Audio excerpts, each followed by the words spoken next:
नमस्कार, मैं हूं आशीष चित्रांशी और आप देख रहे हैं द न्यूज लॉन्चर। सबसे पहले हेमंत जी को लाइए स्क्रीन पर। स्वागत है हेमंत भाई आपका। आज तो इस देश में बस कुछ ही रिकॉर्ड बचे हैं, शायद पुतिन का रिकॉर्ड टूट ही गया है। अब किम जोंग का बचा है। लोकप्रियता का ऐसा जलवा मोदी जी ने बिखेरा है। स्ट्राइक रेट, विवियन रिचर्ड्स वगैरह पानी भर के ला रहे हैं लोटा में पिलाने के लिए। क्या स्ट्राइक रेट है। खैर, स्क्रिप्ट में सिर्फ जीत नहीं होती है भाजपा की, ऐसे जीत होती है कि विपक्ष आपस में लड़ मरे, कट मरे, सर से सर टकराए, एक दूसरे ऊपर जूता चलाए। तो वही शुरू भी हो गया है। बिहार के नतीजों पर बवाल भयंकर शुरू हो गया है। कांग्रेस और आरजेडी में जूतम पैजार की हालत है। खलनायक की खोज शुरू हुई है। अब खलनायक की खोज तो हर हार के बाद होती है।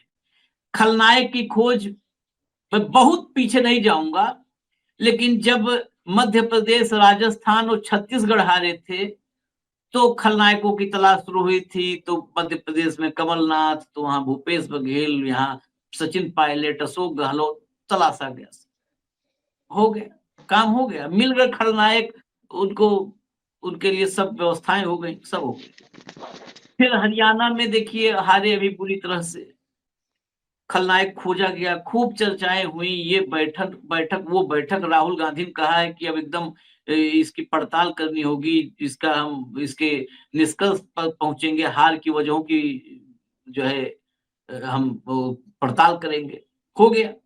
महाराष्ट्र हारे। महाराष्ट्र हारने के बाद भी मुझे याद है, अब कहेंगे तो खबर सब खोजना पड़ेगा महाराष्ट्र के बाद, कि अब वो जो है इसके लिए कमेटी बनेगी, जांच होगी, कैसे हुआ, क्या हुआ। हो गया, खत्म। अब बिहार हारे हैं। अब फिर वही पड़ताल शुरू है। मैं आपको एक बाइट सुनवाता हूं, फिर दो ट्वीट दिखाऊंगा और फिर आपके हवाले माइक हो जाएगा, क्योंकि आज बोलने कुछ ज्यादा है नहीं। ज्यादा हम बोलेंगे तो दर्शक हम ही गरियाएंगे कि तुम ही लोग जो है कहते हो कि इस बार बीजेपी जो है होगा इलाज। अब बीजेपी का इलाज हमारे हाथ में तो है नहीं। देश की संवैधानिक संस्थाएं जो हैं वो सिर के बल नृत्य कर रही हैं। पांव पर तो नृत्य देखा था हमने, वो सिर के बल नृत्य कर रही हैं। तो अब उसमें भी हम कुछ नहीं कर सकते। विपक्षी एकदम लोटा छाप हैं, तो उनके लिए भी कुछ नहीं कर सकते। हाँ, हमारा काम जो है हम करेंगे, उसके लिए हमको पता है कि कुछ भोगना पड़ेगा, कुछ भोग रहे हैं और कुछ भोगना पड़ेगा। ठीक, कोई बात नहीं। अखिलेश प्रसाद सिंह हैं, ये नए वाले अध्यक्ष के पहले यही अध्यक्ष थे बिहार का, जिनको मैं सुनवाने जा रहा हूं। ये यही अध्यक्ष थे बिहार कांग्रेस के, उसके बाद ये नए वाले आए। ये बिहार से जो जो कांग्रेस में लाभार्थी योजनाएं हैं, सबके लाभार्थी हैं, सबके प्रथम लाभार्थी अखिलेश। राज्यसभा भी, जहां 19 सिर्फ विधायक थे, 19 विधायक थे ना कांग्रेस के, वहां से भी राज्यसभा अगर किसी का आना हुआ तो अखिलेश प्रसाद सिंह वही है। आज नतीजों के बाद, मतलब जब रुझान एकदम दिख गया कि अब एक तरफा गया, तो उन्होंने बोला कुछ कैमरे पर। जरा सुनवा दीजिए भैया अखिलेश प्रसाद सिंह को। ये पहला है, फिर अभी दो ट्वीट देखेंगे। कांग्रेस कहाँ चुप कर गई, सब तो जब मीटिंग उटिंग में सब लोग बैठेंगे, चिंतन करेंगे, मंथन करेंगे, तब पता चलेगा। अभी तो नीतीश जी को फिर से बधाई, एनडीए गठबंधन को बधाई। सर, गिलास भी कह रहे हैं कि ये पहले ही से तय था कि अराजकता वाली सरकार नहीं आएगी। गिरिराज सिंह तो विशेषज्ञ आदमी हैं ही, उनके बात को कौन काट सकता है। चलिए, लगा कि क्या लग रहा है, चुनाव का परिणाम है, ये जनता ने सही रुझान दिया? नहीं, ये सीरियसली समझ में नहीं आ रहा है। जिस तरह की भीड़ आ रही थी उससे और जो परिणाम आए हैं वो ठीक उलट है। तो इससे चिंतन करना पड़ेगा, लोगों से बात करनी पड़ेगी, तब कुछ करने की स्थिति होगी। शेयरिंग का मसला क्या लगता है, ये शेयरिंग जो डेट से हुआ या नहीं, वो तो नुकसान हुआ ही है। फ्रेंडली फाइट का कोई जगह नहीं होना चाहिए। और इसमें इधर से संजय यादव जी और मेरे यहाँ जो प्रभारी थे कृष्णा अलावरू जी, तो यही लोग बता सकते हैं क्यों ऐसा हुआ। सुनिए,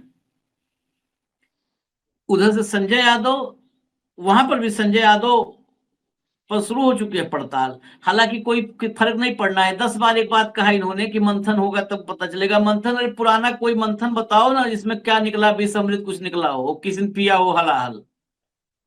कुछ नहीं, हलाहल तो इस देश की जनता पी रही है, वो सत्ता पक्ष विपक्ष चारों तरफ से पी रही है। अब ट्वीट लाइए, जरा ट्वीट लाइए, पहला ट्वीट दिखाइए। ये देखिए, जयकी यादव, पूरा नाम भी गौर से पढ़िएगा। और ट्विटर पर ये बहुत एक्टिव नाम है, बहुत एक्टिव नाम है। ये इन्फ्लुएंसर्स में गिने जाते हैं ट्विटर पर सब।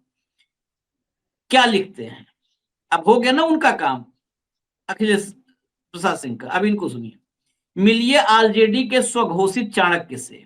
नाम संजय यादव, जन्म स्थान हरियाणा, राजनीति बिहार में, कद तेजस्वी यादव के मित्र, पद तेजस्वी यादव की कृपा से राज्यसभा सांसद, उपाधि राजद के चाणक्य, आरजेडी के चाणक्य।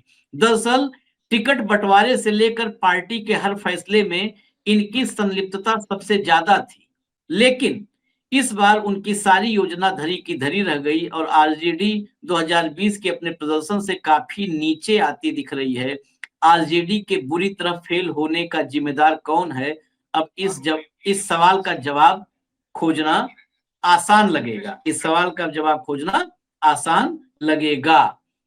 अब चलिए, आसान लगेगा तो कौन खोजेगा, ये भी तो चुनौती है कि खोजेगा कौन। कोई खोजने तो नहीं चाहता है।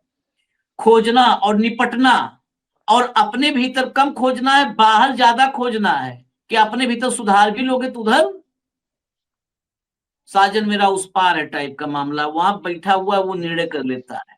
चलिए अगला लाइए, अगला ट्वीट दिखाइए। देखिए, राजशेखर वर्मा क्या लिखते हैं। राजशेखर वर्मा ये बहुत मतलब कहा जाए तो बिहार के राजनीति पर बहुत तगड़ा नजर रखे हुए थे। इन्होंने लिखा है, यूजर ही है सामान्य, ये जयकी यादव जैसा हाई प्रोफाइल नहीं है, लेकिन लिखा क्या, the myth, the legend, the man of the movement, the deal breaker, the deal breaker, JDU plus BJP minus, अब वो समझिए आप, हमार परिवार भी तोड़ दिया और मिट्टी में भी मिला दिया। ब्रैकेट में नीचे ये लाइन पढ़िए, परिवार भी तोड़ दिया, ब्रैकेट मिट्टी में भी मिला दिया। नीचे शायद ये हमारे साथी लोग फोटो काट देते हैं, इनको भी आज ये लोग भी सुबह थके हुए हैं। नीचे फोटो संजय यादव की लगी हुई है, संजय यादव की फोटो नीचे लगी हुई है, और पिछले वाले में भी संजय यादव की फोटो लगी थी और उसमें संजय यादव का नाम भी लिखा हुआ था। तो हमने बाइट सुनवा दी, 2 ट्वीट दिखा दिए, ज्यादा दिखाने की जरूरत नहीं है, बाकी आप एक्स पर जाएंगे तो देखेंगे। किससे किससे लड़े हेमंत भाई, ये अपने लिए नहीं कह रहे हैं, हम तो सिर्फ सत्य सवाल करेंगे। विपक्ष को आईना दिखाना होगा बीच बीच में तो दिखाएंगे, उसमें कोई कसर नहीं रहे। लेकिन ये विपक्ष किससे किससे लड़े, भीतर ही इतने चाणक्य, इतने चंद्रगुप्त, इतने समुद्रगुप्त हैं, इसिम सब हैं, किससे किससे लड़े। आशीष भाई नमस्कार, आपको सारे दर्शक साथियों को भी।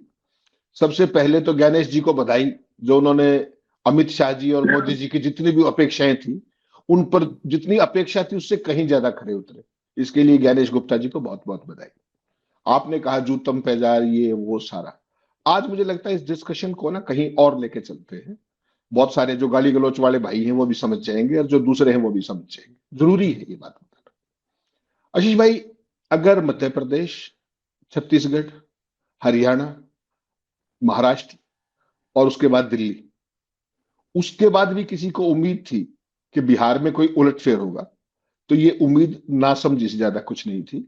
खास तौर पे एसआईआर के आदेश के बाद 24 जून को एसआईआर के आदेश हुए थे और 25 जून से लेकर के कल तक अपना कोई भी शो उठा लीजिए, हमने क्या कहा उसमें हर बार कि ये जो एसआईआर है इसको देखना पड़ेगा, ये क्या चीज है और वो क्या है वो अब आपके समझ में आ गया, मुझे ज्यादा कुछ बताने की जरूरत नहीं। सच आशीष भाई बहुत साफ है, चाहे पक्ष हो चाहे विपक्ष हो, खासतौर पे विपक्ष, खेल के नियम, चुनावी खेल के नियम बदल चुके हैं और अब जो मुकाबले हैं वो लोकतांत्रिक बिल्कुल नहीं है। अगर आपको कोई गलतफहमी हो तो बेहतर है कि आप भी निकाल दीजिए। ये जो सो कॉल्ड चुनाव है ये कंप्लीटली, जिसको कहते हैं ना, प्री मैनेज्ड और माइक्रो इंजीनियर्ड संरचना के ऊपर आधारित है। माइक्रो इंजीनियर्ड, इसको बताऊंगा मैं जरा। अब इस चुनाव में वही राजनीतिक दल बाजी लगाए जो नए नियमों के मुताबिक लड़ सके, वही दल मैदान में उतरे जो एसआईआर के दौरान अपने एक एक मतदाता का वोट बचा सके,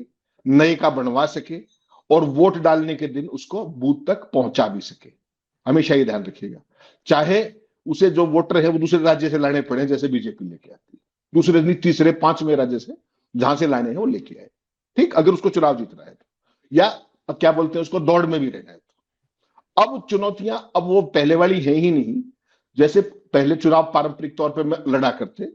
अब ये जो चुनाव लड़ रही है बीजेपी, वो गांव के पंचायत में पंच और सरपंच के चुनाव देखे ना आपने, अब उस पैटर्न पे चुनाव लड़ा जा रहा है, ये देखिए आप। और जहां असली चुनाव मतपत्र से पहले ही तय हो जाता है, आज देश में वो स्थिति कर ला के खड़ी करती है। और अब विधानसभा का चुनाव या लोकसभा का चुनाव, उसको पंचायत के चुनाव के तरीके से ही लड़ना पड़ेगा आपको, अगर आपको बीजेपी से पार पाना है तो। यानी कि हर घर में निगरानी करनी होगी, अपने हर वोटर की ट्रैकिंग करनी होगी, सरकार या चुनाव आयोग जो भी खेला करे उसको अपनाने पर तत्परता दिखानी होगी, और जमीन पर 365 दिन सक्रिय रहना पड़ेगा। 364 भी नहीं, 365 दिन। अब आप सोचिए बिहार में क्या था, और बाकी जगह भी जो एक कल्चर है ना, एक पॉलिटिकल पार्टी है जो इलेक्शन कमीशन के साथ मिलकर के सारे खेला करती है डे टू डे बेसिस पे, और दूसरे भाई कौन है जो मुकाबले में, उनका देखिए आप। मुकाबले में कौन सी पार्टियां आशीष भाई, चुनाव से 6 महीने पहले यात्रा पे निकलते हैं, 1 महीने पहले गठबंधन करते हैं, आखिरी वक्त तक टिकट बंटवारा करते हैं, उसके बावजूद भी फ्रेंडली फाइट करते हैं गठबंधन में, और 10 दिन पहले रैली कर लेने को चुनाव लड़ना मान लेते हैं। वो समय अब चला गया, उसको भूल जाइए आप। ये जो समय है ये पार्ट टाइम राजनीति का अंत है, कोई इसको स्वीकार करे या मत करे, पार्ट टाइम राजनीति का कोई दौर नहीं। अब वो समय है जहां आपके पास टेक्निक भी होनी चाहिए, डेटा भी होनी चाहिए, संगठन भी होना चाहिए, और सारी की सारी आपकी लोगों के बीच में हर पल मौजूदगी होनी चाहिए, चाहे वो पन्ना प्रमुख के जरिए हो, चाहे वो बूथ प्रबंधक के जरिए हो, चाहे जिसके मर्जी की। ये चीजें तय करेंगी कि सत्ता में कौन आएगा और इतिहास में कौन जाएगा। अगर आपको इस खेल में बीजेपी को हराना है तो इस खेल का नया नक्शा समझना पड़ेगा। ये नक्शा नया है, ये टेक्निक नहीं है, ये मैकेनिज्म नया है, ये हर चीज नहीं है। अब बहुत सारे लोग बिहार के चुनाव पे पता नहीं क्या क्या ज्ञान देंगे, मैं तो उतना ज्ञानी हूं नहीं, लेकिन मैं कुछ मूल सवाल आपके सामने रख रहा हूं। जो बीजेपी आशीष भाई बिहार में कभी अपनी सरकार नहीं बना सकी अपने दम पे, वो 101 सीटों पर चुनाव लड़ती है और 95 सीटों पर आगे है। सोचिएगा केवल, जो आपने कहा ना पुतिन को पीछे छोड़ दिया, अभी तो किम जोंग उन का नंबर है, अभी शाम तक अभी रुक जाइए, क्या पता नंबर आ ही जाए उसका भी। जिस मोदी के चेहरे को लोकसभा में मात्र 240 सीट मिली, उसी मोदी के चेहरे पर बिहार में बीजेपी का स्ट्राइक रेट 94-95 है, महाराष्ट्र में 93 था, मत भूलिएगा। उसके बाद आरजेडी पिछले चुनाव में सबसे बड़ी पार्टी थी, आज वो 25 सीटों पर भी हाथ पैर मार रही है। और सारे के सारे पत्रकार जितने घूम रहे थे, जितने विशेषज्ञ घूम रहे थे, जितने जो भी इलेक्टोरल एक्सपर्ट थे, ये सारी चीजें किसी को नहीं दिखी कि बीजेपी का इतना जबरदस्त राइस है, जेडीयू ने ऐसी चमत्कार कर दिया, क्रांति कर दी है, और अपने कांग्रेस का भी इसका अपने जन्म है, इसका तेजस्वी का ऐसा बंटाधार होने जा रहा है, ये किसी को नहीं दिखा। केवल 2 आदमियों को पता था ये बात, एक ज्ञानेश गुप्ता को। सोचिएगा, कल्पना कीजिए उस आदमी के दुस्साहस की। मैं सलाम करता हूं उस आदमी को कि चोर का भी कॉन्फिडेंस होता है, आत्मविश्वास देखिए चोरी करते टाइम भी। बिहार का एसआईआर उन्होंने 24 जून को किया, आज तक उसके कागज नहीं दिए, सारी जनता मांग रही है आरटीआई में, कह दिया अवेलेबल नहीं। उसका परिणाम आने से पहले, बिहार का परिणाम आने से पहले उस आदमी का अपने ऊपर भरोसा देखिए, आत्मविश्वास देखिए, उसने पूरे देश के अंदर एसआईआर कराने का फैसला कर लिया, पूरे देश के अंदर। तो इसके बाद आपको आत्मविश्वास में कोई चूक दिखाई देती है क्या? और अब ये टेक्नोलॉजी पूरे देश में लागू नहीं होगी, इसकी क्या गारंटी है? और कौन को क्या क्या मुकाबला कर लेगा? आप तो आखिरी पल तक तो आपस में ही लड़ रहे थे, करेंगे क्या? बता दीजिए मुझे। तो बेसिकली जो सारी की सारी स्थितियां है ना, इसको आपको एक बार देखना पड़ेगा कि हो क्या रहा है देश में। चुनाव में जो पैमाना है जीत का वो कितना संदिग्ध है, ये आप देखिए। केवल वोट चोरी, मतलब इसमें कहीं कोई कंफ्यूजन है क्या कि वोटों में खेल किया गया है? कोई खेल हो तो बताइए मुझे।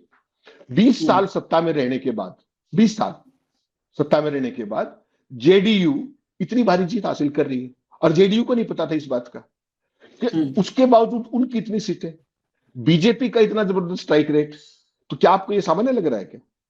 महाराष्ट्र में क्या हुआ था, ऐसी भारी जीत हुई थी, वहां भी भयंकर तौर पे अलोकप्रिय सरकार थी। देखा आपने लोकसभा में क्या हाल हुआ था, और 4 महीने बाद क्या क्रांति हुई। तो अलोकप्रिय सरकारें जब चुनकर आएंगी और 90% का स्ट्राइक रेट लाएंगी, तो फिर डेमोक्रेसी की बात कौन सी कर रहे हैं आप? बता दीजिए आप भाई। 8 करोड़ वोटों का सत्यापन आप 5 महीने में कर देते हैं। दुनिया के अंदर कोई मशीन बता दीजिए ना मुझे जहां ये संभव हो पाए। हुआ ना हमारे यहां, करके दिखाया ज्ञानेश जी ने, सलाम है उनको। किस एजेंडे के तहत किया, वो एजेंडा आज आपके सामने आ रहा है। चुनाव से एन पहले बिहार जैसे राज्य में 30,000 करोड़ रुपए की रेवड़ियां कौन बांट रहा था? माननीय मोदी जी बांट रहे थे कि नहीं बांट रहे थे? आज क्या कह रहे थे अशोक गहलोत बिहार में कि हमारे यहाँ एक टेलीफोन बांटने की स्कीम थी, उसको चुनाव आयोग ने बंद करा दिया था। आपने, मैंने दिखाया था आपको, जैसे तमिलनाडु के अंदर किसानों की स्कीम थी, उसको बंद करा दिया था। That was a ongoing scheme. ऐसे ही रंगीन टीवी बांटने की स्कीम थी, उसको बंद कराया गया था, आपको याद होगा तमिलनाडु में। यहां पर 10-10 हजार रुपए कब तक बटे आपको पता है? 6 तारीख को जो है, 6 नवंबर को फर्स्ट फेज का चुनाव था। आप 7 तारीख के 7 नवंबर के अकाउंट चेक करा लीजिए महिलाओं के, 7 नवंबर को भी पैसा ट्रांसफर हुआ है चुनाव के दौरान। क्यों? और वो किसने परमिट किया? इसलिए मैं कह रहा हूं कि अगर आपको भारत के नए लोकतंत्र में, नए चुनाव आयोग के उस सामने अगर चुनाव लड़ना है, आपको अपना व्यू बदलना पड़ेगा, आपको अपनी चुनाव के प्रति अप्रोच बदलनी पड़ेगी। आपको माइक्रो मैनेजमेंट नहीं, माइक्रो मैनिपुलेशन को भी फैक्टर इन करना पड़ेगा अगर आपको राजनीति में सक्रिय रहना है। छोड़ दीजिए मुकाबले उकाले तो, और इतिहास में समय से पहले दफन नहीं होना। तो माइक्रो मैनेजमेंट के साथ साथ माइक्रो मैनिपुलेशन के एक्सपर्ट ढूंढिए, डेटा मैनिपुलेशन के एक्सपर्ट ढूंढिए, उनको ढूंढिए जो बताते हैं कि बाहर के वोटर को यहां वोट कैसे डलवाई जाती है, एक एक घर में 500 वोट कैसे बनवाए जाते हैं, एक एक घर, एक एक वोटर आइडेंटिटी कार्ड। आशीष चितरंशी ने एक वोटर कार्ड अप्लाई किया और 7 वोटर कार्ड आ गए आपके घर पे, 7 राज्यों के अलग अलग एपिक नंबरों के। वो टेक्नोलॉजी चाहिए। चुनाव आयोग के पास डीडुप्लीकेशन सॉफ्टवेयर है या नहीं है? सबको पता है। एसआईआर के बाद पूछा जर्नलिस्ट साथियों ने कि साहब आपने डीडुप्लीकेशन सर्टिफिकेट वो क्यों नहीं जारी किया? श्रीमान क्या कहते हैं ज्ञानेश गुप्ता जी कि जो जगह वोट डालेगा वो अपने आप पकड़ा जाएगा। कितने पकड़ लिया आपने अब तक, बता दीजिए। डीडुप्लीकेशन सॉफ्टवेयर तो सबसे आसान टेक्निक है, जो भी डुप्लीकेशन दूर हो जाएगा ना, वो नहीं किया। और आज जो मोदी जी को स्ट्राइक रेट मिला है, इसकी 1947 से लेकर के और 2024 से पहले किसी ने कल्पना की थी क्या? 90% strike rate, 94% strike rate. Can you ever dream in your dreams you can be such a wonderful performer? मुझे कोई मतलब नहीं है बीजेपी जीते, कोई कांग्रेस जीते, हमने तो उनको अभी सत्ता में आते ही उनसे सवाल पूछने शुरू कर दे रहे हैं। हमने क्या लेना है किसी से? लेकिन नहीं, अब नहीं जो पूछोगे, आप नहीं पूछोगे। ये दिवस सब मत देखो, सत्ता में आएंगे तब न पूछोगे भैया। सत्ता में आएंगे तब न। हाँ, मैं बहुत क्लियर कहूँ। अब सत्ता में, अब ये जैसे हम लोग कहें कि वो आएंगे तो पूछेंगे, तो ये इसको मैं मानता हूँ, मुझे लगता है कि अब हम लोग फर्जी में बात बोलते हैं। हमको बोलना पड़ेगा, इन्हीं से पूछ पाएंगे जब तक ये पूछने देंगे, जब तक ये जुबान जी हुब रहेगी तब तक। अब वो ना आएंगे ना हम पूछ उनसे पाएंगे। तो आपकी सारी बातों में मैं यहाँ पर रोका इसलिए आकर के कि 2-3 चीजों पर मुझे आपसे क्लेरिफिकेशन और चाहिए। आपने कहा हमको चाहिए माइक्रो मैनेजमेंट वाला, वो बूथ लेवल के मैनेजमेंट का, ऐसे एक्सपर्ट्स चाहिए। वो एक्सपर्ट्स आके करेंगे क्या हेमंत भाई? मुझे खाली इतना बता दो, वो क्या कर पाएंगे? मैं कहता हूं दुनिया का सबसे बड़ा एक्सपर्ट ले आओ, क्या कर लेगा वो एक्सपर्ट? क्या कर लेगा? बस इतना बता दो। नहीं, जब एम्पायर आशीष चितरांशी की गोदी में बैठा है तो मैं जीतने की सोच कैसे सकता हूं भाई? आशीष चितरांशी ने जब अंपायर को गोदी में बिठा रखा है, sorry I can't help it and nobody can help it. मेरा दिमाग में एक सवाल आशीष भाई, क्योंकि समझिए आप जिस तरह की पोस्ट चलती है, एक सवाल मेरे दिमाग में आता है। मैंने सोचा आज मैं भी सवाल पूछ रहा हूं आपसे, आप सारे मेरे ऊपरी दाग के साइड हो जाते हैं, और इसका जवाब नहीं मिलता मुझे। और जवाब, सवाल ये कि इस देश में कोई सरकार हो, प्रदेश की सरकार हो, केंद्र की सरकार हो, उससे आप रोज देखते हैं हम रोज फील्ड में, ग्राउंड पे, हर जगह छात्र परेशान, गरीब परेशान, शिक्षक परेशान, मजदूर परेशान, किसान परेशान, नौकरी पेशा परेशान, मिडिल क्लास परेशान। फिर इस सरकार को 90% स्ट्राइक रेट कहां से आता है? इसका जवाब तो आज आपको देना पड़ेगा मुझे। ज्ञानेश गुप्ता का नहीं, नाम से मैं नहीं मानूंगा, हमको देंगे आप इसका जवाब, जवाब हमको देंगे जवाब। जिस माध्यम से स्ट्राइक रेट आता है वो पूरा माध्यम और बहुत लोग पार्ट्स में देखते हैं। मैं एज ए होल देखना चाहता हूं और आपको उसका जवाब देना चाहता हूं कि कभी क्या होता है इस देश में, क्या चर्चा है। बेसिकली हम तो फिर कहेंगे कि हम डिजर्व ही करते हैं मोदी को डिजर्व करते हैं। हमारा सौभाग्य शायद मोदी को डिजर्व कर रहे हैं।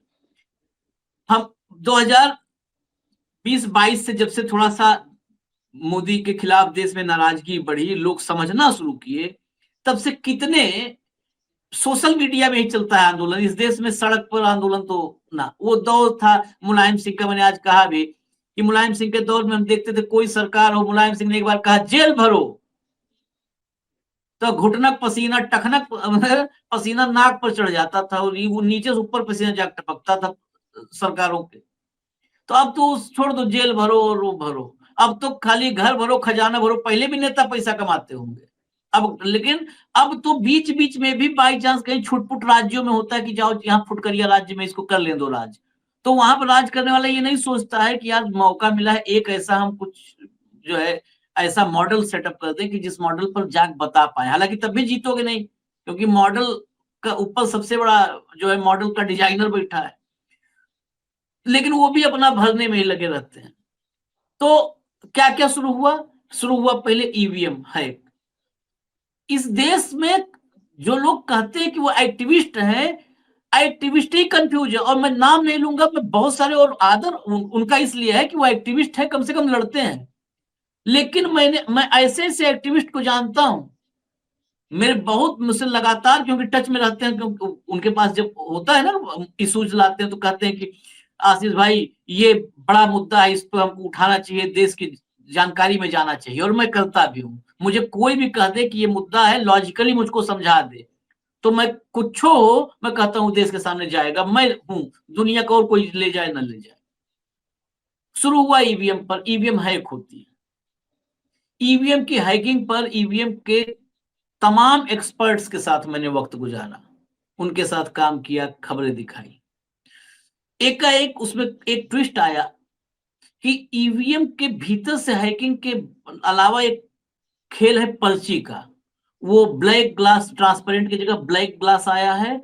वहां पर वो ईवीएम में जो हैकिंग वाली बात कर रहे हैं, वो लोग थोड़ा सा गलत डायरेक्शन में जा रहे हैं, वो प्रूफ नहीं कर पाएंगे। काला कांच वाला जो है मामला, वो प्रूफ कर सकते हैं अपन। उस पे फिर हमने काम किया। फिर वो धीरे धीरे 6 महीना 8 महीना चला होगा, जंतर मंतर तंत्र सब जगह लोग इकट्ठा हो, फिर वो खत्म हो गया। मैं आपके सवाल का जवाब दे रहा हूं, लेकिन इसको बेहतर समझना होगा, और जनता अगर समझ पावे तो, मतलब ऐसा नहीं कर रहा हूं कि जनता मूर्ख है, जनता मुझसे बहुत ज्यादा होशियार है। मूर्ख तो हम हैं जो इस दौर में भी ये मूर्खतापूर्ण सवाल रोज बैठ के कर रहे हैं, और ऊपर से गाली भी खाते हैं। बहुत लोग आज सवेरे लिख दिए, अरे आप लोग मत करिए, आप लोग तो जीता। अरे हम क्या करें जाक भाई, सब मशीन कब्जिया बैठ जाए उस पे, क्या करें? ज्ञानेश कुमार निर्वाचन सदन में जाके लड़ जाए, क्या करें? सब तो घर में बैठे हैं, जो पॉलिटिकल कार्यकर्ता जिनके लाखों कार्यकर्ता और फॉलोअर हैं, वो तो घर में बैठे हैं। हमारे कहने से तो हमारे घर में 4 आदमी शायद इकट्ठा होगा कि नहीं होगा। चैनल पे भले 10 आदमी कर देते हैं लाइक की, बहुत बढ़िया आशीष जी आपने कहा। तो वहां पर भी हम तो वहां भी गए, हम जंतर मंतर भी गए। हम अपने औकात में पत्रकार के रूप में, हमको स्टूडियो में ही काम कर लेना चाहिए, ऐसे ही लोग कर रहे हैं, लेकिन हम वहां भी गए, वो खत्म हो गया। फिर वहां से आया कि मतदाता सूची में मैनिपुलेशन होता है, बूथ पर खेल हो जा रहा है, वोटर लिस्ट से नाम कट जाते हैं। फिर आया नाम कटते नहीं है, नाम जुड़ भी जाते हैं महाराष्ट्र में। फिर आया वोट चोरी की, जो महादेवपुरा में और आलंद में खुला मामला, वो आ गया। एक एक करके आया, लेकिन आया और गया। हरियाणा का एच फाइल्स आया। मैं ये सवाल कांग्रेस से करता हूं और इस देश की जनता से मेरा सवाल है। आपने मुझसे सवाल किया है ना, मैं सवालों के सवाल से जवाब दे। एच फाइल्स आया, इस देश में कितने लोगों ने उस एच फाइल्स पर सरकार से सवाल पूछने के लिए कोई मुहिम छेड़ी हो, कोई कवायद की हो, चुनाव आयोग पर प्रेशर बिल्ड करने के लिए कोई काम किया हो? संवैधानिक दायरे में बात कर रहा हूं। ये देश 2014 तक संविधान से ही चला है। 2014 के बाद भले संविधान को ताक पर रख दिया गया, 14 तक संविधान से चला है। और इस देश में संविधान के ही रहते हुए जयप्रकाश नारायण की संपूर्ण क्रांति हुई। संविधान के दायरे में रहते हुए ही इतना बड़ा आंदोलन, संपूर्ण क्रांति सफल हुई। उस संपूर्ण क्रांति की ताकत थी कि इंदिरा गांधी, जो भीतर से टोटली डेमोक्रेट थी, लोकतांत्रिक महिला थी, 3 साल बाद वो हटा करके जो है इमरजेंसी और चुनाव करवाया। नहीं तो इमरजेंसी अनंत काल तक चलता रहता। अघोषित इमरजेंसी चली रही है ना, अनंत काल तक चलने की दिख रही है आशंका। तो किसी ने किया कि एच फाइल्स आया हरियाणा में। हरियाणा के कांग्रेसी सोए हुए हैं। हरियाणा कांग्रेसी कहीं देखे? मैंने देखा, मैं पड़ताल किया, एक दिन आपसे चर्चा हुई तो देखा कि ऐसे होता नहीं है। गली गली में स्ट्रिंगर्स, हम लोग टीवी और अखबार ये सब देखे हैं, आप अखबार के आदमी रहे। स्ट्रिंगर बुला करके 5 लोग खड़े हैं, 6वां नहीं है, थोड़ा टाइट फ्रेम कर लो, 5 ही हैं, फोटो खिंचवा लिया। क्या किया है? 3 बार ऐसे कहा है भाई बीके हरिप्रसाद को पार्टी मुख्यालय में बुला करके हरियाणा के सो कॉल्ड दिग्गजों को बिठा करके कहना पड़ा कि राहुल जी मुझसे बहुत ज्यादा नाराज हैं, उनका 2 बार फोन आया, आप क्या कर रहे हैं? उसके बाद अब तक करनाल में प्रदर्शन हुआ है, केवल करनाल में प्रदर्शन हुआ है, बाकियों की तैयारी चल रही है। आप तो बाकी देश की बात कर रहे हैं, मैं तो हरियाणा की बात कर रहा हूं। इसीलिए मैंने हरियाणा पे। तो आप बताइए क्या हुआ, किसने क्या किया, कितने मुद्दे बदल गए टेम्परिंग से लेकर हैकिंग से। हैकिंग, टेम्परिंग, प्रोग्रामिंग, कांच, काला, गोरा, ट्रांसपेरेंट, वोट चोरी, वोट डिलीशन, वोट एडिशन, और दुनिया भर का हो गया। डेटा मैनिपुलेशन, SIR, हाँ SIR मुद्दा हो गया। ये ब्रह्मास्त्र इस बार SIR एक ब्रह्मास्त्र के तौर पे सामने आया है। और जितने आपने जुड़ाए उनको प्लस SIR को अगर आप जोड़ दे तो this is what you call electoral autocracy. अभी तक इस देश ने इलेक्टेड डेमोक्रेसी देखी थी, आज इन सब का कुल जमा इलेक्टोरल ऑटोक्रेसी है, जहां पर आप आके खड़े हुए हैं। केवल इतनी शिकायत। आप क्या है कि एक मुद्दा आया, कोई भी हो, एक मुद्दा आया तो आदमी को क्या लगता है, राहुल को भी, मुझे लगता है कि राहुल को लगता है मैंने ये जो वोट चोरी का ये वाला तरीका बताया है, मतलब बाकी सब लोग बेकार थे, मैं जो बताया क्योंकि मैंने एकदम पकड़ लिया, रंगे हाथों मैंने पकड़ा ज्ञानेश कुमार को। अब यही वाले पर अड़े रहना है। बाकी तो सब मूर्ख थे जो इतने दिन से बात कर रहे थे। ये आपकी मूर्खता है, बाकी मूर्ख नहीं थे, आपकी मूर्खता है। आपको एज होल ये कोई भी हथियार पुराना रखे नहीं है।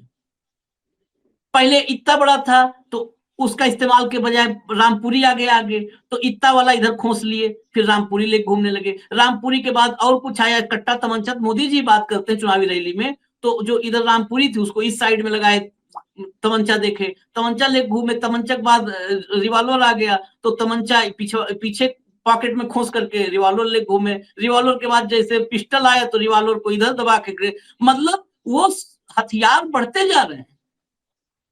आप मशीन के टेम्परिंग और प्रोग्रामिंग और हैकिंग से लेकर के और आप SIR तक, ये सबको देखना होगा। और सबको देखते हुए आपको निर्णय लेना होगा कि आप कैसे इससे बच पाओगे। और कैसे बचने तो कोई उपाय नहीं, सिर्फ एक उपाय है जो हम नहीं बोलेंगे, आप ही लोग जिसको करना है वो बोल रहे हैं। हम काहे बोल रहे भाई, हम तो बोल बोल के थक गए। हमें तो न कांग्रेसी, मैं तो बहुत इस बात को इसलिए कहता हूं, आज कई बार हेमंत जी कार्यक्रम करने से पहले कह आपका मन नहीं है करने प्रोग्राम, तो क्या इरिटेशन होता है, हम नहीं कर पाएंगे वो काम। हमसे तो न कांग्रेसी, बताइए कोनो कांग्रेसी नेता हमारे साथ आपने फोटो देखा हो हमारे जाके पर्सनल उस पे या इंटरव्यू? वो भी नहीं, कांग्रेसी नहीं खुश रहते, समाजवादी पार्टी वाले खुश नहीं रहते। आप तमाम लोगों को देखेंगे टॉप लीडर्स उनके साथ, उनको मतलब टॉप लीडर्स उनको इंटरनली भी बहुत सारी चीजें करते हैं उनके लिए, एक्सटर्नली भी करते हैं। हम तो किसी की नहीं, हम तो डंक के चोट पे कहते हैं कोई भी पक्षी लेके आवे कि ये 1 रुपए 11 रुपए पर्ची मैंने न्यूज लॉन्चर के लिए काटा है, हमें नहीं चाहिए, नहीं चाहिए। और इन सारों में बता दूं तो डंक के चोट पे कह दूं कि सबसे मतलब फिनेंशियली सबसे वीक हम लोग हैं। लेकिन हाँ हाँ भाई, कहने में क्या है, हमको पता है ना। और जिस दिन हम तो सार्वजनिक कर देंगे, मैं कहता हूं देश खाली एक बार कहते मैं सार्वजनिक कर दूं सब कुछ, लेकिन नहीं, क्योंकि मेरे लिए न्यूज लॉन्चर मैंने शुरू किया था तो मिशन, हेमंत भाई मैं आपसे भी कई बार निजी बातचीत में कहता हूं, मेरे लिए मिशन है, ये मेरा मिशन है। मेरे लिए व्यूज और डॉलर नहीं है, वो आ जाता है तो पेट मेरा और परिवार का पल जाता है, मेरे दफ्तर में बच्चे काम करते हैं उनका पेट पल जाता है। हाँ, इसमें भी कोई दुई राय नहीं है। ये नहीं आता तो क्या करते आता है तो उससे दफ्तर के बच्चों का पेट पलता है, मेरा परिवार पलता है, मेरे साथ जुड़े लोग उससे वो रहते हैं, बस इतना है। तो कैसे होगा ये, आपको आर पार इस देश में क्या, जब आदमी आज कहता है ना, आज तो अभी जेनजी बोल दो तो तुरंत बोल दो, 4 आदमी कहेंगे देशद्रोही, देश के खिलाफ देखिए लोगों को भड़का रहा है, प्रोवोकिंग है, इस पर मुकदमा कर दो। प्रोवोकिंग है तो कर दो लोहिया पर, लोहिया के नाम पर भी वोट मांगने जाते हो। भाजपाइयों के पास तो अपना कोई है ही नहीं है। समाजवाद की बात होगी, लोहिया नहीं श्रद्धा सुमन अर्पित करते नरेंद्र मोदी, लोहिया उधार नहीं का कहा, सिंदूर, उधर उधार के सिंदूर से अपना चल रहा है कुछ मामला। ये नहीं है ना, अपना कुछ इन पे ही नहीं है। लोहिया ने ही तो कहा था कि सड़कें सूनी होती है तो संसद आवारा हो जाती है। तो ये तो इससे बड़ा प्रोवोकेटिव क्या हो सकता है, इससे ज्यादा क्या हो सकता है? ये तो किसी भी जेनजी का नारा हो सकता है। इससे बड़ा नारा जो लोहिया ने आज से अब 30 और 20 50 60 साल पहले करीब दिया, उससे बड़ा नारा तो आज की भी तारीख में किसी भी भारत की जो संस्कृति और भाषा है उसमें इससे बड़ा नारा मुझे नहीं लगता कोई। तो प्रोवोकेटिव है। नहीं आशीष भाई मरणोपरांत देखो, एक राष्ट्रद्रोही लाइन घोषित कर दो ना, मरणोपरांत भाई, कुछ राष्ट्रद्रोही घोषित कर दो लोहिया को, बिल्कुल बिल्कुल कुछ भी कर सकते मरणोपरांत हो, कर दो जब घोषित जहां जिसके राष्ट्र। जिसके नाम से वोट मिल सकता हो, कुछ भी किसी भी हद तक जाने में कोई परेशानी नहीं है। जो आपने बात की, जो ये सारा एडिशन बताया कि वोटर लिस्ट से लेकर के एसआई से लेकर ये सारा एक जो इलेक्ट्रल ऑटोक्रेसी का ये सारा मामला है, बेसिकली इसको जब आप फाइनली ये करेंगे ना तो वहीं पर बात पहुंचेगी जो हमने हफ्ता भर पहले चर्चा की थी फर्स्ट फेज के बाद। और मैं फिर ये बात कह रहा हूं पूरी जिम्मेदारी के साथ कि ये इन चीजों की लड़ाई आशीष भाई नहीं है, ये लड़ाई सड़क की है, उसके बिना इसका गुजारा नहीं है। अगर सड़क पे आने का मादा नहीं है तो ऐसी तमाम चुनावों के लिए हर देशवासी को तैयार रहना चाहिए। ऐसे ही चुनाव होंगे, अगला नंबर ममता का है, उसके बाद स्टालिन का है, उसके बाद अपना अखिलेश का है, और आप ढूंढते रह जाएंगे विपक्ष को। कांग्रेस सबका मुक्त नंबर से आए। बात चली थी और विपक्ष मुक्त पे जाके ये कहानी रुकनी है। केवल इसीलिए मैंने कहा कि ये इलेक्ट्रल ऑटोक्रेसी की आहट है, शुरुआत है। आईफोन अनलॉक करना होगा। सबका नंबर आएगा, सबका नंबर आएगा। और हम तो यहाँ तक कहते हैं, ये लोग कोई दूसरा के उससे पहले हम खुद ही कह लेते हैं कि हमारा भी नंबर आएगा, सबका नंबर आएगा। तो हम तो तैयार है भाई, क्या है, ठीक है। जब यही ना, हम बहुत गर्व से कहते हैं हम भगत सिंह हमारे पूर्वज थे। अरे तो भगत सिंह पूर्वज थे, खाली यही कथोला मुंह का कह कह के तो देश चल रहा है। चलो ठीक है, भगत सिंह थे अगर हम मानते हैं तो चलेंगे उसी रास्ते पे। चलिए इजाजत दीजिए, धन्यवाद हेमंत भाई, बहुत बहुत धन्यवाद। बहुत बहुत मुबारक हो देश को और बिहार को खासकर। नमस्कार।